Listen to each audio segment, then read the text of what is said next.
तो $1 से $1 अरब तक का सफर। आखिर ये होता कैसा है? आज हम यही समझने वाले हैं, दौलत और लग्जरी के अलग अलग लेवल्स को। और इसका सबसे अच्छा तरीका क्या है? अलग अलग कीमत की यॉट्स की दुनिया में गोता लगाना। तो चलिए एक सीधी सी बात से शुरुआत करते हैं। ये है $1 अरब की सुपर यॉट और मैं इसका फर्क दिखाने वाला हूँ। बस यही एक लाइन है जो हमें आज लग्जरी के टॉप लेवल तक ले जाने वाली है। तो ठीक है, इस सफर की शुरुआत करते हैं एकदम नीचे से, बिल्कुल जमीन से। और ये है $1 की तबाही। हाँ, सही सुना, सिर्फ $1। सुनने में ही कितना अजीब है ना, कि कोई यॉट सिर्फ $1 में मिल सकती है। और भाई, इस कीमत का नतीजा वो तो भाई तुरंत ही सामने आ गया। जैसे ही यॉट पानी में गई, बस एक ही आवाज आई, अरे हम तो सच में डूब रहे हैं। और इस पूरे $1 वाले कांड का अंत बस इस एक लाइन से होता है। मैंने उसके लिए $1 दिया था। एक तरह से मजेदार बर्बादी थी ये, पर हमारे सफर के लिए एक परफेक्ट स्टार्टिंग पॉइंट। चलिए अब उस $1 की दुनिया से बाहर निकलते हैं और असली लग्जरी के पहले पड़ाव पर कदम रखते हैं। जी, $1 मिलियन क्लब में एंट्री। पूरे $1 मिलियन। ये एक बहुत बहुत बड़ी छलांग है। पर मजे की बात क्या है पता है? ये यॉट जितनी उम्मीद थी ना, उससे थोड़ी छोटी है। अंदर देखें तो एक लिविंग रूम है जो उम्मीद से काफी बड़ा है।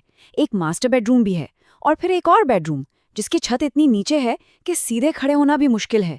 साथ में बच्चों के लिए डबल बेड भी दिए गए हैं। तो लग्जरी तो है, लेकिन वैसी परफेक्ट वाली नहीं। और यहीं से खेल मजेदार हो जाता है। $1 मिलियन की यॉट में क्या कोई सीधा खड़ा हो सकता है? जवाब है नहीं। लेकिन $10 मिलियन वाली में बिल्कुल। तो आप समझ आया कि वो एक्स्ट्रा $9 मिलियन क्या करवाते हैं? वो आपको सिर उठाकर चलने की आजादी देते हैं। ओके, अब हम अमीरी के अगले लेवल पर जा रहे हैं। एक ऐसी दुनिया में जहां यॉट्स सिर्फ रहने की जगह नहीं, बल्कि बड़े बड़े शानदार स्टंट्स करने के लिए होती हैं। $25 मिलियन। ये यॉट खास तौर पर बड़ी बड़ी पार्टियों और मेहमानों की मेजबानी के लिए ही बनाई गई है। जरा इसकी कैपेसिटी तो देखिए, एक साथ 150 लोग आ सकते हैं। 30 कमरे हैं, एक मसाज पार्लर, 2 डाइनिंग रूम, एक वर्ल्ड क्लास शेफ और एक हेलीपैड भी है। और उस हेलीपैड का इस्तेमाल वो भी एकदम हटके तरीके से होता है, जैसे पिज्जा मंगवाने के लिए। इसके स्टेप्स भी बड़े सिंपल हैं। स्टेप 1, लड़कों को पिज्जा खाने का मन हुआ। स्टेप 2, एक हेलीकॉप्टर उबर कर लिया। स्टेप 3, चलती हुई यॉट पर उसे लैंड करवाया। और स्टेप 4, आराम से पिज्जा एंजॉय किया। भाई, ये अमीरी का अलग ही लेवल है सच में। ये चार्ट देखिए, इससे साफ पता चलता है कि जैसे जैसे कीमत बढ़ती है, साइज में कितना जबरदस्त जंप आता है। $50 मिलियन वाली यॉट 200 फुट से भी ज्यादा लंबी है, पिछली वाली से कहीं ज्यादा बड़ी। और अब हम पहुंच रहे हैं यॉटिंग के टॉप लेवल पर। इसे नाव कहना तो सच में गलत होगा। ये एक अरबपति का तैरता हुआ शहर है। $1 अरब पर पहुंचने से ठीक पहले जरा इस पर नजर डालिए। $300 मिलियन की यॉट। इसकी कीमत और सर्विस का लेवल सोचिए। 50 से ज्यादा क्रू मेंबर्स हैं, हर छोटी बड़ी जरूरत का ध्यान रखने के लिए। ये इतनी शानदार है, इतनी ज्यादा कि जब टॉम ब्रेडी, जो खुद लग्जरी लाइफ के आदी हैं, इसे देखते हैं तो उनके मुंह से निकलता है, हे भगवान, मजाक कर रहे हो क्या? इससे अंदाजा लगा सकते हैं कि ये किस लेवल की चीज होगी। और जो बात यहाँ लिखी है ना, वो तो दिमाग घुमा देगी। ये नाव इससे भी 4 गुना बड़ी हो जाती है। जरा सोचिए।